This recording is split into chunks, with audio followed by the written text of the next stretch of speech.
Well, hi folks. Friday, end of the week. I guess everybody's looking forward to a weekend. Bit of rain here on the island today, but weekend still comes whether it's raining or not.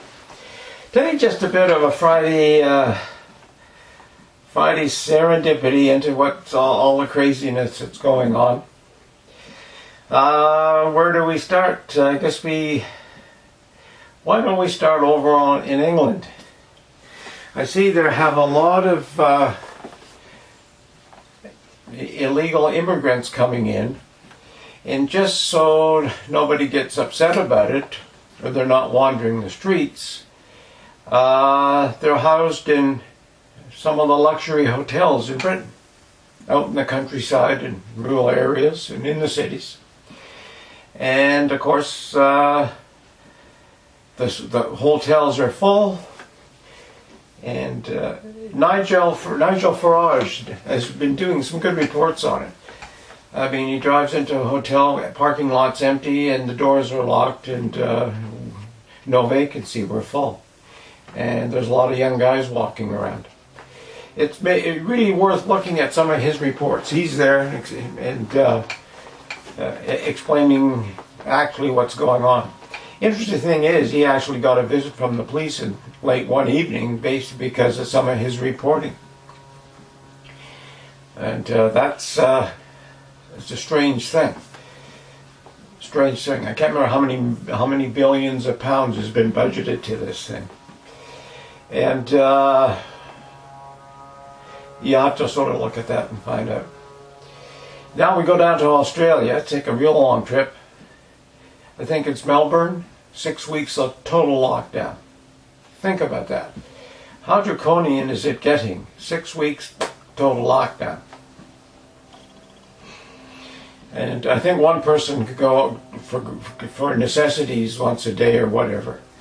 And I think there as well, police can enter your home without a warrant, blah, blah, blah, just to check to make sure everybody's where they are. And Australians used to be like Canadians, sort of wild westerners, free type people, didn't take that kind of bullshit. What has happened? We are trained already after 7 months. And coming up from Australia, going into California, a brilliant mayor there said anybody who has a party, he's turning the hydro off and the water off. Think about that. Who is this asshole? We're going to turn off your water and your hydro. Turn off your air conditioning. Well, Florida is up to lunch, so I guess people there do whatever. They've been crazy for a long time. But there's got to be some people who stand up and say, look, screw you. We ain't having this anymore. And of course, you come up the coast through Oregon into Washington. Those 3 states are totally dead. Then we come up into Canada, and what's happening up here? Well, it's all the people who went to buy toilet paper when the shelves were empty are now wearing masks. Some people are really late to the friggin' party. Just go figure. Back in January, when nobody knew what was going on and it looked dangerous, over 30 million people locked down in China, and you said, maybe we should be careful here. People say, it's just nothing's going on. Even the World Health Organization, nothing's going on here. Don't look here, nothing happening, man. Carry on, fly around the world, do your thing. Now masks are mandatory in many places. In this little town, some places you go into, you got to wear a mask. It's interesting because when I go into these places where you have to wear a mask, nobody inside is wearing a mask. I think, wow, interesting. They're the ones that are putting everything together that I'm there to pick up. And the stuff you ingest. So, well, why aren't you guys wearing a mask? If I have to wear a mask to come in, we're crazy. I think, folks, the time for these 2 buzzwords are starting to give me a pain in the ass. Flatten the curve, and quieten the spread. And Our stats are in. Our stats are in. We know that it's people with diabetes, people who are at risk should look after themselves, right? Agreed. People, the elderly should be looked after. Agreed. Our biggest fatality rates are in those areas. The people we should be looking after.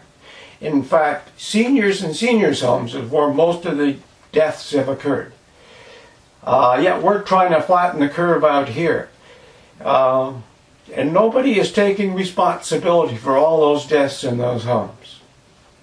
Crazy. I think we're past the point where stupidity, you have to call stupidity when it is stupid.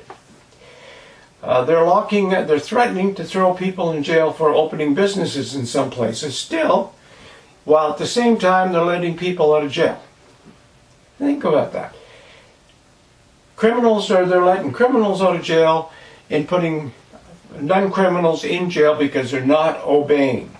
This is nothing about our health, folks. It is not about our health now. It's about this little power trip that these tweezers have experienced, and they want more. Give me more, give me more. And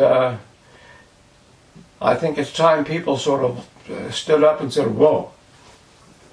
I mean, you look at our government. They're whining now because there's a 10% tariff. Trump has put a 10% tariff on aluminum. Think about that. When was that? Last month? Or a month and a half ago? There was this big ceremony in Washington with the President of Mexico, President of the U.S., and supposedly the Prime Minister of Canada going down to sort of celebrate the signing of this great trade deal. What does Trudeau say? There's a virus. Screw you guys, I'm not coming. How can you negotiate something if you don't show up? Well, Krista Freeland, my handmaiden here, she'll work with you over the phones.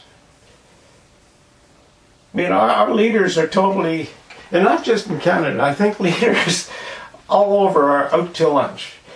I mean, you look at the leadership in Britain right now where they're putting up illegal immigrants into luxury hotels, giving them 40 pounds a week spending money, taking them on tours, blah, blah, blah, blah, locking everybody else down, issuing fines, draconian rules and laws. The fix is in, folks. There's something other going on. Now, the only thing I can think of, unless these bastards are going to release a deadly virus next, maybe that's why they want everybody to get used to wearing masks or whatever. Crazy.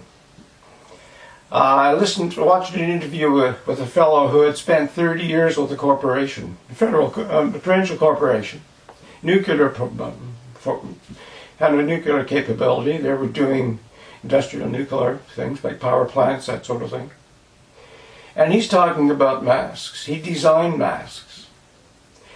And I might put a picture out the end in the description of this, if I can work that in, to give you a graph of a virus to put it in perspective with other things that we think about, like a grain of coffee, a grain of sand, blah, blah, that sort of thing.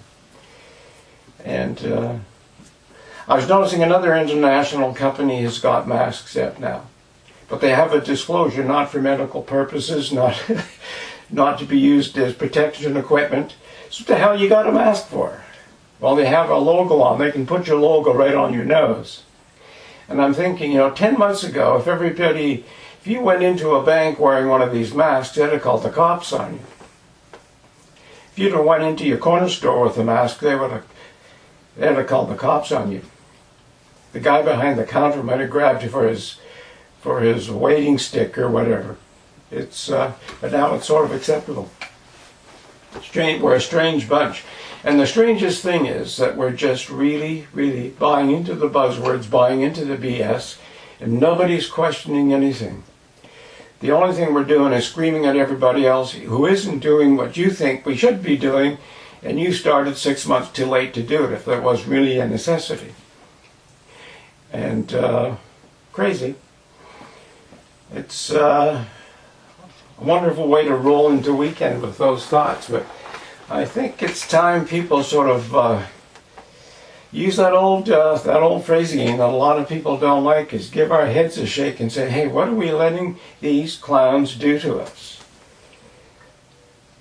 What are we letting these clowns do to us?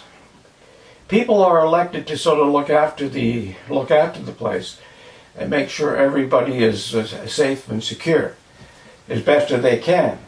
So what do these clowns do? They allow riots. They allow what they call peaceful protests, riots. They shut all the businesses down. They destroy the friggin' economy worldwide in the Western world. Throw people in jail who are just trying to make a living. Let criminals rapists and assaulters and the George Floyd types out of prison. Name a law after a guy like George Floyd. Use that as a pretense to cause $1 billion worth of damage. And people start marching for that. I once said that I didn't think a hockey player would take a knee. There is one dumbass who did that. Just can't believe it. I can't believe it. See, people are taking a knee to all this bullshit on the pretense that they're concerned about other people. They haven't got a concern about other people. They just want to look politically correct and try to promote themselves on this sort of buzzword sort of thing. But that's where we are. August, the 7th today? I'm losing track of time. My calendar's not in this particular spot, but I think it's August 7th. 2020, that's where we're at. We're better behaved than trained dogs right now. And most people aren't saying anything. Oh, there are some. It's starting to bubble surface. But a lot of people I've talked to people who are staying home, doing their thing, and they're actually going into suffering from depression and anxiety and what have you. It's caused more harm than good. And I think if we haven't learnt by now, it's bad enough having bum-ass politicians who aren't doing their jobs right. Like our guys who couldn't negotiate shit unless they're giving their friends $1 billion venture, complain about another country for putting a tariff on us. But worse than that, we have let the World Health Organization call the shots. And here's a bunch of scummy. Tedros, the head of that, is a scummy guy. All you have to do is look at his background. Don't have to take my word for it. Look up what Tedros is about. He's the guy who wanted Mugabe as one of his right-hand men. If you don't know who Mugabe is, look him up. Another brilliant asshole who was going to work and tell us what to do, sort of thing. And then you look, Dr. Fauci. Just do some research on Dr. Fauci. Here's another lying son of a gun. I mean, these people look straight at you, like old Adam Schiff does, and can lie right straight in the camera, and doesn't seem to bother them a bit. And yet, so we've got all these kind of clowns, and not one country has a monopoly on them. And it's what we seem to have, what the countries, and no one country has a monopoly on laid-back, obedient people. We even stand back and accept the talking heads telling us about all these peaceful protests while buildings are being burnt and whatever. We're accepting that. And we're accepting staying at home like idiots. What else can you put? If you're really elderly, and if you've got very not well, should stay home. You keep yourself away from a virus, because a cold could do you in. Any viral infection could do you in. So look after yourself. But if you're not, still be careful. But I mean, you can't shut down the world and shut down your lives. And hell, Britain under the Blitz didn't shut down. And I think that was a bit more dangerous than, if you're being bombed all day, that's a little bit more dangerous than trying to stay away from a virus that has a low death rate, and the big death rate is in seniors. People we're supposed to be looking after, they're dropping like flies, and we're going, so nobody's taking responsibility for that.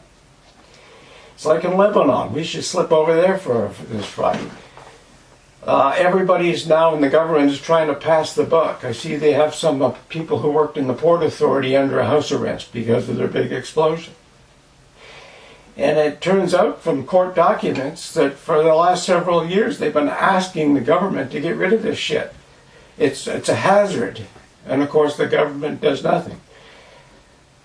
Like our Prime Minister sat in his bedroom and come out and handed out bags of money without debate.